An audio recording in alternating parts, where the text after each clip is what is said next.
Li ser pêvajiya eştiyê nêzîkî 19 nehborî lê li gorî siyasetmedar û pisporan heta niha gavekî dîtbar pêş neketiye.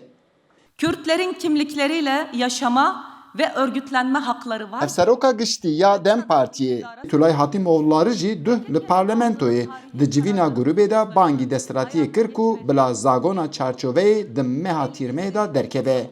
Îro roja çarşemiyê jî li jina birêvebirina navendî ya Dem Partiyê li ser vê mijarê civiya. Li gor pispora ev pêvajo gelek sis diçe. Siyasetmedar û akademisyen Profesör Doktor Ahmet Özer ev pêvajo ji dengê Amerîkayê ra nîrxand û got ji bo demokrasiyê pêdivî bi çareserkirina pirsgirêka Kurd heye.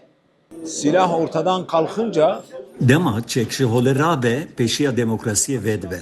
Em dizanin dema çek were berdan yekser pirsgirêka Kurd çareser nabe. Lê ji bo vî pêdivî di guhertinên kanûnan da jî heye. Heke kanûnên çarçoveyê werin parlamentoyê wê gavê dibe ku ji çareserkirina pirsgirêka Kurd ra rê were vekirin. Di vî warî da jî barek dikeve ser milê desthilatiyê. Ahmet Özer wek şaradarê CHP hatibû desteserkirin û piştî ji girtîgehê derket serdana serokê MHP Dewlet Bahçelî kiribû.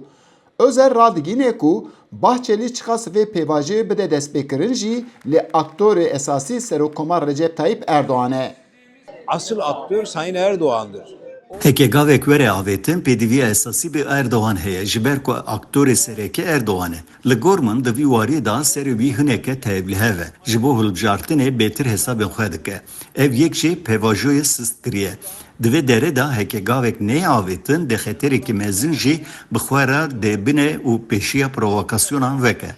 Alîkarê serokê giştî Partiya Devayê Mehmet Emin Ekmen jî ji dengê Amerîkayê ra ragihand ku pêvajo pir hêdî diçe û pêdivî ku ev pêvajo wek amûrekî hilbijartinê neyê bikaranîn. Yani süreçte bir tıkanma var. Em viya dibînin. Di pêvajiyê da xetimandinek heye. Piya min her du alî jî hêzewandtinek ku vê pêvajiyê xirab bikin.